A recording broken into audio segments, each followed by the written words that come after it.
રાજકોટથી માહિતી ધોરાજી પાલિકાના પ્રમુખના રાજીનામાના મુદ્દે જાણકારી મળી રહી છે। રાજીનામા બાદ સંગીતા બારોટની પ્રતિક્રિયા સામે આવી છે।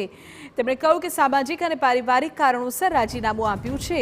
પાલિકામાં પ્રમુખ પદે કામનું ભારણ વધુ હતું। પ્રદેશ ભાજપમાંથી કોઈ જ દબાણ નહીં તેવું સંગીતા બારોટે કહ્યું। તેમણે કહ્યું કે હું ભાજપમાં હતી અને રહીશ। પ્રમુખ સંગીતા બારોટે ગઈકાલે રાજીનામું આપ્યું હતું। રાજકોટ જિલ્લા કલેક્ટરને રાજીનામું સોંપ્યું હતું।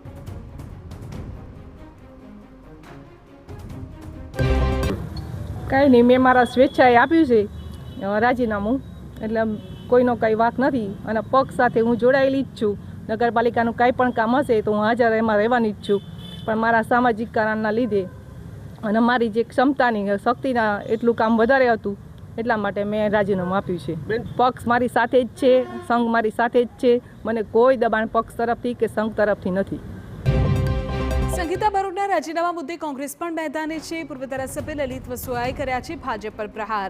ટૂંકા સમય માટે પ્રમુખ બનાવવાનું અગાઉથી જ નક્કી હતું। સંગીતા બારોટને ટૂંકા સમયના પ્રમુખ બનાવવાનું નક્કી હતું। ભાજપના અમુક લોકોની આબરૂ બચાવવા માટે બનાવાયા પ્રમુખ, આવું પણ આપ્યું નિવેદન। પ્રી પ્લાનિંગ મુજબ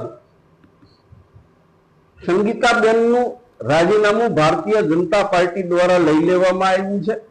संगीताबेन ने प्रमुख बनाव्या त्यारे फक्त एक के बे लोकोना अहमने पोषवा माटे भारतीय जनता पार्टीए एनी आबरू एनी शाख दाव उपर लगाड़ी थी, परंतु कोई उपर करेला उपकार नो बदलो चूकववा माटे संगीताबेन ने प्रमुख बनाववामां आव्या हता અને ત્યારે જ નક્કી હતું કે સંગીતાબેનને રાજીનામું આપવાનું। રાજકોટથી